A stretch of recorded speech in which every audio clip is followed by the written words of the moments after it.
Kalau kamu pakai ChatGPT buat bikinin caption atau tolong jelasin ini, tolong jelasin itu, kamu baru pakai ChatGPT kulitnya saja, guys. Di video kali ini saya akan bongkar fitur-fitur ChatGPT apa saja yang beneran kepake buat kerja, belajar, mengatur keuangan, membuat naskah cerita, membuat storyboard dari sebuah animasi. Video ini buat kamu yang sudah kenal ChatGPT tapi masih bingung. Sebenarnya fitur-fiturnya apa aja sih? Mana yang gratis dan mana yang berbayar? Dan mana yang beneran kepake buat kerja? Buat kalian yang awam atau baru mengenal ChatGPT, tenang saja, saya akan membahasnya secara santai. Saya juga akan kasih contoh pemakaian buat kerja, belajar, bikin storyboard, coding, bikin website, sampai mengatur keuangan. Saya akan mengubah mindset kalian terlebih dahulu tentang ChatGPT. Anggap saja ChatGPT itu seperti teman kita atau asisten kita yang siap menjawab apapun pertanyaan dari kita atau mengerjakan apapun yang kita suruh, guys. Yang perlu kalian ketahui, di sini ada dua bagian penting dari ChatGPT. Yang pertama otaknya, yaitu modelnya.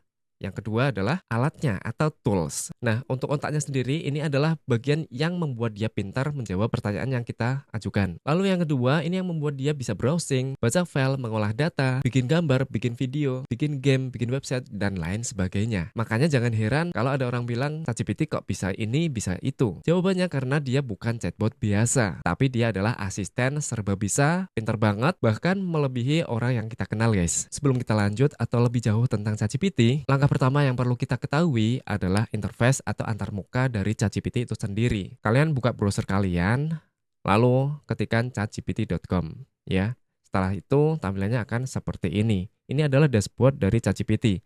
Pastikan kalian login terlebih dahulu ya. Saya login menggunakan akun Google, guys. Setelah login, seperti ini tampilannya ya. Saya akan menjelaskan fitur-fitur atau antarmuka yang ada di halaman ChatGPT ini. Saya mulai dari yang bagian tengah ini ya, yang biasanya untuk chatting. Nah, di sebelah kiri ini ada tanda plus, ini kalian klik aja, akan melihat seperti ini ya. Add photos and files, ini digunakan untuk melampirkan foto atau dokumen ketika kita chatting dengan ChatGPT. Lalu yang di bawahnya, ini create image, ini kita gunakan untuk membuat image. Lalu deep research digunakan untuk riset yang lebih dalam. Shopping research ini digunakan untuk riset atau mencari harga terbaik di toko online. Lalu agent mode biasanya digunakan untuk sesuatu yang lebih kompleks. Terus di sini more, kalian letakkan aja kursor di atasnya. Di sini ada add resource, ada add source, menambahkan resource di chattingan kita. Lalu student and learn, ini bagus banget untuk pelajar. Untuk web resource, ini kemampuan untuk browsing. Lalu Canvas, ini biasa saya lakukan untuk mengetahui hasilnya langsung di dalam ChatGPT. Terus quizzes, ini digunakan untuk membuat kuis atau pertanyaan, ya ujian seperti itu, yang lebih interaktif. Lalu Explore Apps, ini adalah aplikasi yang ada di dalam ChatGPT. Kita beralih ke pojok kiri atas, guys. Di sini ada ChatGPT 5.2. Ini adalah versi atau versi model yang dimiliki oleh ChatGPT, versi terbaru ya, 5.2. Kalian klik aja di sini, kalian akan mendapatkan tampilan seperti ini. Jadi auto instant thinking. Maksudnya adalah ketika kita klik auto, ini kita akan otomatis menggunakan model terbaru. Lalu instant, ini digunakan untuk mendapatkan jawaban yang cepat. Lalu thinking, ini digunakan untuk mendapatkan jawaban yang lebih baik dengan respon yang lebih lama tentunya. Lalu legacy model, ini adalah versi dari model yang lama sebelum 5.2 yaitu 5.1 instan. Jika nanti muncul model terbaru 5.3 dan seterusnya atau GPT-6, maka nanti yang GPT sebelumnya akan dimasukkan ke dalam sini. Setelah mengetahui modelnya, maka kita beralih ke sidebar, guys. Kalian buka aja open sidebar ini. Nah, untuk new chat ini digunakan untuk memulai percakapan baru. Lalu search chat digunakan untuk mencari history chat yang pernah kita lakukan di ChatGPT. Lalu images ini digunakan untuk membuat gambar. Ini adalah fitur baru dari ChatGPT. Lalu apps ini adalah aplikasi-aplikasi yang ada di dalam ChatGPT. Jadi di dalam ChatGPT itu adalah aplikasi-aplikasi yang bisa kita gunakan. Di sini ada Photoshop, Airtable, Apple Music, Booking.com, Figma, Canva, Lovable, dan lain sebagainya. Di sini ada kategorinya ya. Ini lifestyle, productivity, ya lengkap banget di sini. Kalian bisa menggunakannya di dalam ChatGPT. Lalu Codex, ini digunakan untuk coding, guys. Ya, ini sangat powerful sekali Codex untuk coding. Ini biasanya saya gunakan untuk membantu coding sehari-hari di pekerjaan saya. Lalu ini ada Atlas. Atlas adalah browser, web browser yang dibikin oleh ChatGPT. Jadi di dalam browser itu ada fitur ChatGPT. Lalu GPTs ini adalah custom GPT ya. Jadi custom GPT itu kayak ChatGPT tapi dia dibikin custom lagi. Misalkan ini video AI by InVideo ya. Ini membuat video Expedia, Canva, Scholar AI ya. Ada Scholar GPT untuk fitness, workout, dan diet, image generator, concerns, Write for Me. Ini dibikin oleh orang lain menggunakan ChatGPT, namanya custom GPT. Nah, ini ada project dan juga nanti history chat ada di sini, guys. Oke, saya akan menunjukkan fitur chatnya terlebih dahulu ya. Saya menggunakan GPT-5 yang auto ya, karena ini yang umum digunakan oleh orang awam. Langsung saja kita di chatbot ini nggak saya klik apa-apa ya. Di sini langsung polosan seperti ini. Langsung aja kita seperti browsing ya. Misalkan biasanya itu jelaskan ya, jelaskan tentang sejarah animasi misalkan ya. Oke, kita enter aja guys. Nah, di sini ChatGPT akan merespon, memberikan jawaban seperti ini ya. Sebelum ada film animasi lahir dari ilusi gerak, lalu awal film animasi akhir 1800-an sampai awal 1900-an. Ya, di sini lengkap banget ya, ada poin-poinnya, era studio besar dan animasi 2D klasik. Nah, ini TV animation dan produksi massal. Ini biasanya digunakan untuk ya seperti kita menggunakan googling ya, menggunakan browser untuk mencari informasi di internet gitu. Tapi bagusnya guys, kalau di ChatGPT ini kita dikasih follow up lagi ya. Nih, kayak gini. Kalau kamu mau, aku bisa lanjutin nih ya dengan timeline plus contoh judul film atau serial penting per era. Atau kalian bisa lanjut ke versi naskah YouTube 8-10 menit. Nah, dari follow up yang diberikan oleh ChatGPT, biasanya ini kita akan timbul ide baru yang tadinya nggak terpikirkan oleh kita, guys. Jika kalian ingin lanjut, maka kalian bisa pastekan aja, misalkan timeline plus contoh judul film atau serial penting per era. Nih ya, kalian kopikan, paste ke sini aja, lalu enter. Nanti ChatGPT akan memberikan jawaban atau respons sesuai dengan apa yang kita inginkan.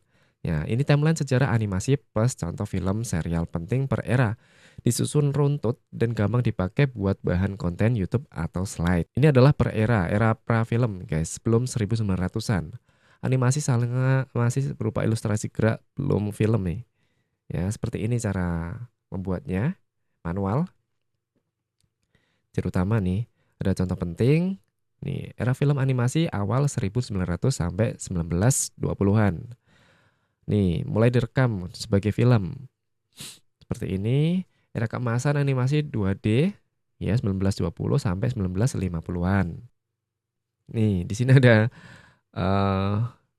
pasti buat teman-teman yang sudah berumur ya 30 ke atas pasti udah nggak asing ya dengan Looney Tunes, lalu Walt Disney, ini Mickey Mouse, dan juga ini ada film kayak Ratu ya.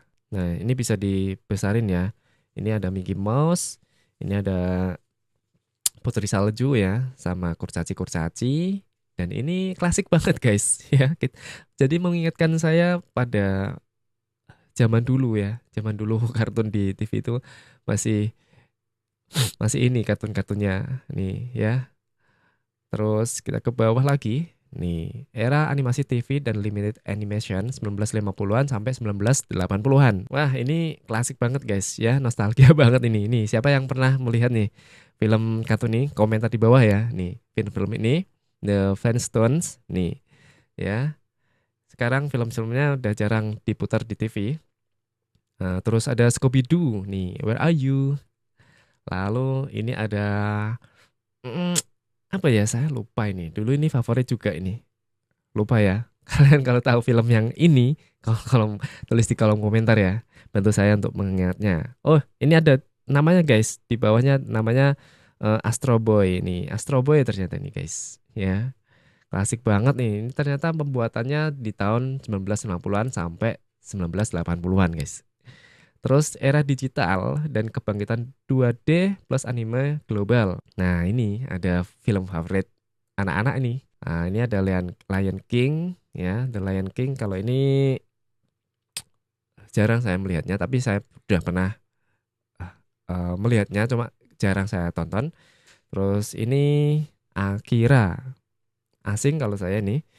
Nah, ini favorit kita guys, Dragon Ball Z. Nah, tulis di kolom komentar kalau kalian juga penggemar Dragon Ball Z ya. Son Goku, Krillin, Gohan, ini Vegeta, dan ini Piccolo. Nah, ini musuhnya nih, Freezer atau Frieza ya, apa saya. Nah, terus era CGI. Ternyata yang Dragon Ball Z ini 1990-an guys, anak 1990-an ya, 1980 sampai 1990-an. Pasti sudah nggak asing kalian ya, setiap hari Minggu jam 10 kalau nggak salah waktu itu ya. Saya pokoknya sudah ready di dalam di depan TV. Lalu era CGI dan animasi 3D 1995 sampai 2010. Oke, nah di sini mulai 3D guys. Ini Toy Story ya. Ini ya, bahkan ini kalau ini gamenya guys di PS1 ya. Dulu saya memainkannya di PS1. Terus yang ini Shrek ya. Kalau ini saya nggak menontonnya sih, nggak menontonnya kalau ini, tapi tahu filmnya. Terus Finding Nemo ini juga saya nggak menontonnya tapi tahu filmnya gitu. Terus era internet guys, streaming dan indie tahun 2010 sampai 2020. Nih, Adventure Time. Nah, ini buat teman-teman yang 2000-an ya, pasti sudah tahu ya ini. Ini yang bisa memanjang itu kalau nggak salah. Adventure Time. Terus yang ini tengah ini Rick and More. Bacanya apa ini ya? More apa ini? Rick and Morty. Morty guys, Morty. Lalu ini Spider-Man Into the Spider-Verse. Nah, ini udah modern guys kalau ini. Ya, kalau ini sudah nggak anak-anak lagi dan saya juga mungkin sibuk kerja, makanya sudah nggak mengikuti. Nah, ini di era modern saat ini ya 2020 sampai sekarang nih guys, perkembangan animasinya semakin bagus. Nah, Arcane Language Legends ya, ini saya nggak tahu filmnya tapi tahu karakter ini sering dipakai untuk bikin konten ya. Teman-teman yang suka bikin-bikin film-film apa konten-konten tentang kartun-kartun ya. Ini karakter ini yang saya sering lihat yang cewek ini. Lalu ini ada Watch Love Death ya. Seperti ini perkembangan animasi dari waktu ke waktu gitu ya. Nah, menggunakan ChatGPT ini kita bisa tahu guys sejarah dari animasi seperti apa. Nah, di sini ada follow up lagi. Ubah ini menjadi naskah video YouTube 10 menit atau bikinin outline visual plus B-roll suggestion per era. Nah, ini kalau kalian lanjutin terus ya, itu bisa menjadi percakapan yang panjang dan kalian bisa menambah wawasan kalian tentang bidang apapun. Kalau di sini contohnya adalah tentang bidang animasi. Tapi kalau kalian nggak ingin ngelanjutin percakapan ini, kalian bisa seperti tadi ya guys. Di sini new chat aja. Nah, untuk kali ini saya akan memberikan kalian contoh ya, inspirasi buat kalian di tahun 2026. Misalkan promptnya seperti ini guys. Cari 5 tren AI untuk kerja kantoran 2026. Rangkum poin plus sumber. Jadi saya memberikan contoh prompt ini yang bermanfaat untuk di 2026. Karena tren AI ini semakin ke sana, ya, semakin hari itu semakin canggih, guys.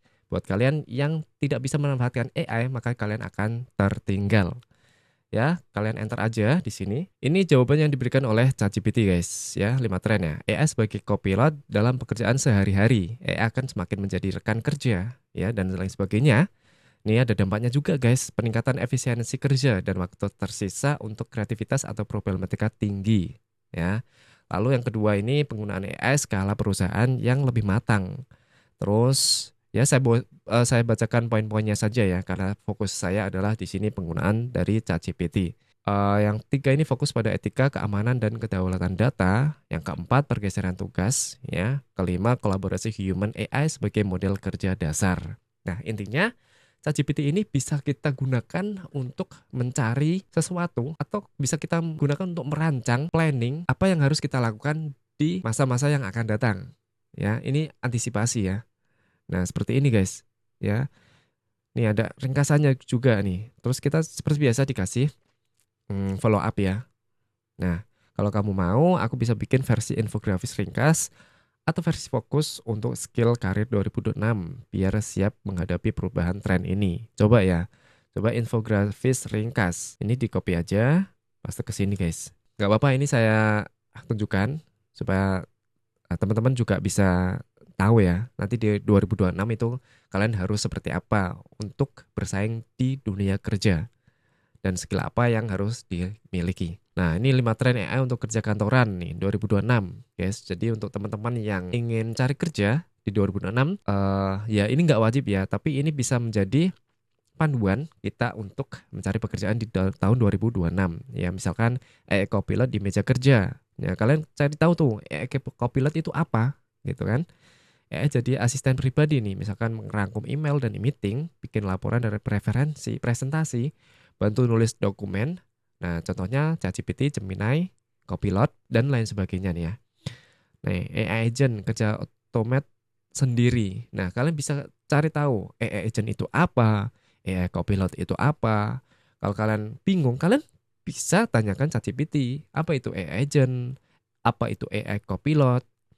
Nah, pokoknya istilah-istilah yang kalian asing, itu kalian bisa tanyakan di ChatGPT, guys. Skill AI, skill wajib kantor nih, pekerjaan admin berkurang, guys, ya. Jadi, untuk teman-teman di tahun 2025, 2026, usahakan kalian punya skill ya. Karena pekerjaan admin itu sudah berkurang, guys, 30% nih.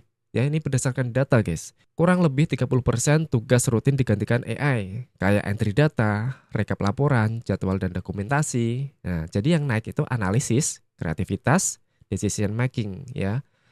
Di sini yang saya ini kan kreativitas sih ya, kayak bikin konten atau bikin AI agent ya. AI agent itu misalkan kalian bikin AI agent untuk upload YouTube otomatis, live stream otomatis, bikin animasi otomatis, bikin storyboard otomatis, dan itu bisa ya. Oke, nah selanjutnya ada data, etika, dan keamanan jadi penting. Nah, ini lengkap banget ya guys untuk poin nomor 5 ini. Ini tentang etika ya. AI makin kuat, risiko makin besar. Nah, di sini ada privasi data kantor, AI salah ambil keputusan, regulasi makin ketat. Nah, kesimpulan cepat, dan lain sebagainya. Nah, ini juga ada follow up-nya lagi ya. Kamu ditawarin lagi guys. Kalau mau aku bikinin layout Canva atau versi narasi voice over 30-60 detik buat video pendek. Nah, dengan menggunakan ChatGPT ini kita mendapatkan ide-ide baru dari pertanyaan yang kita ajukan ke ChatGPT. Selanjutnya saya akan menunjukkan menggunakan ChatGPT ini untuk ngobrol guys. Ya, di sini ada fitur ya. Use voice mode ini bisa diklik, nanti kita bisa ngobrol dengan ChatGPT. Kali ini saya akan menggunakan HP saja guys. Nah, untuk fitur voice mode ini lebih enaknya kita menggunakan HP ya guys. Nah, oke, di sini saya menggunakan HP Android ya guys. Nah, di sini oke, kita sudah di ChatGPT ya. ChatGPT ini klik aja yang di sini, kanan, paling kanan, suara. Nah, kita akan ngobrol nih guys dengan ChatGPT. Halo ChatGPT. Halo juga. Santai aja Angga, aku siap ngobrol kok. Ada yang pengen dibahas atau dibantu hari ini? Oke, saya akan mengaktifkan mode ini. Nah, apa yang kamu lihat sekarang, guys? Oke, dari yang aku lihat sih ada semacam notebook atau jurnal terbuka di meja kamu, sama beberapa alat kayak audio interface di sampingnya. Kelihatannya lagi ada catatan atau tulisan-tulisan di situ ya. Kalau ada yang mau ditanyain atau butuh bantuan tinggal bilang aja. Oke, nah, oke, kamu lihat apa yang ada di depan ini? Yang kamu lihat sekarang apa ini? Nah, yang aku lihat sekarang ada keyboard mekanik ya, di depan laptop kamu, sama ada barisan buku-buku di belakangnya. Kelihatannya kamu punya setup yang cukup rapi dan nyaman nih. Kalau ada yang sudah ditanyain soal setupnya atau ada yang mau di-share, langsung aja. Gimana caranya merapikan meja saya ini agar terlihat rapi? Boleh banget. Jadi kalau mau bikin meja kamu kelihatan lebih rapi, mungkin bisa mulai dengan ngegrupin barang-barang sejenis di satu area. Misalnya alat tulis atau catatan bisa disusun di satu sisi, dan peralatan kayak keyboard atau audio interface di sisi yang lain. Kamu juga bisa pakai organizer kecil atau rak mini supaya buku-buku dan aksesoris nggak berantakan. Intinya sih biar tiap barang punya tempat tetap. Halo ChatGPT, apa yang kamu lihat sekarang? Sekarang aku lihat kamu lagi nunjukin sebuah buku yang judulnya Kisah-Kisah Pahlawan Nusantara. Kayaknya ini buku tentang sejarah pahlawan Islam di Nusantara dengan ilustrasi yang keren juga. Jadi kelihatan kamu punya bacaan yang cukup beragam di meja kerja. Keren banget.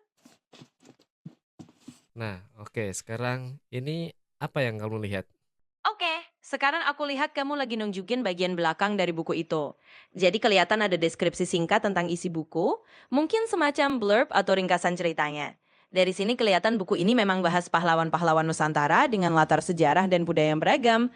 Jadi benar-benar menarik banget sih bacaan kamu ini. Nah, oke, selanjutnya kita akan suruh ChatGPT ini untuk menganalisa sebuah website ya. Di sini ada website yang sudah saya siapin ya tentang digital nomad ya. Kita pastekan aja untuk ini di sini.